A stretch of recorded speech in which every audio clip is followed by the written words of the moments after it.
Travis Kelce finished tight end 1 last year, 97 receptions, 136 targets, 24% of the target share, 1,229 yards, and 5 touchdowns.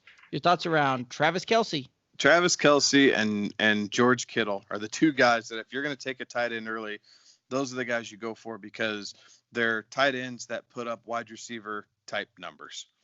So you're getting really good wide receiver production out of a tight end position, which is why you get, second round, maybe early third round type grades on redraft leagues for these guys. He's clearly Mahomes' number one option.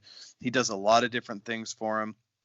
He's a tremendous run blocker as well. So when they do keep him in, they feel confident in calling plays off to his side because he's really good about getting a hat on and hat. He doesn't miss assignments. But then, he's also one of the most sure-handed receivers in the NFL. He's great in the red zone because he's the big-bodied receiver, right? That Tyreek isn't, that Mecole Hardman isn't. It is Travis Kelce. He is the big-framed, big wingspan guy that can go up and high point the ball for him. So there's a ton of tremendous value for him.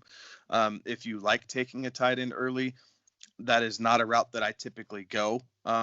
So for that reason, I fade on Travis Kelce a little bit because I just don't like the construction of my teams. I feel like I'm always chasing something else if I take a tight end early. But for those of you who have figured it out, or you say to hell with it, I just know I want the best tight end, arguably, in the league, you know what?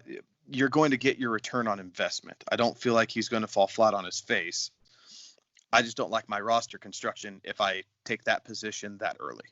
So I see him as ADP 20 is what I've seen him going as. And that is for a tight end, again, who, Kevin, as you said, he puts up wide receiver type numbers. I mean, over 1,000 yards receiving, the touchdown numbers that he has, those are all great. But if you're drafting him, you almost have to look at him as your wide receiver one, like that's how you have to approach it. If you're going to take him as a wide receiver one, well, then you're passing on a lot of guys that could be a wide receiver one. So I don't like to draft a tight end that early either. In the second round, I think we're all kind of running back centric, the guys here on this podcast. So we're running back usually the first 2 rounds. But I don't know that you would be disappointed if you took him, in that second round. You just have to kind of change your mind frame and think like, okay, I have a wide receiver one now in Travis Kelce, because that is what you're getting out of that. Is a guy that would finish in that wide receiver one territory. So it is a bit of a shift, paradigm shift in terms of drafting, but I think that you would not be disappointed taking Travis Kelce. Kelce will definitely, as a guy that is definitely going to have that return on investment with that ADP of, you're going to take him as the first or second overall tight end, and that's more than likely where he'll finish, every season.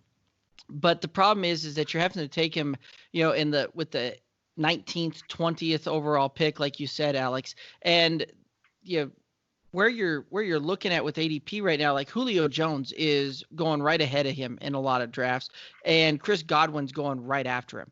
Those are 2 wide receivers that I'd much rather take over a tight end in there, simply from the standpoint that it goes back to what you said there a little bit ago, Kevin, where you'll be happier, I think, in the long run with your roster construction going that route versus going just straight up, securing a tight end in the second round.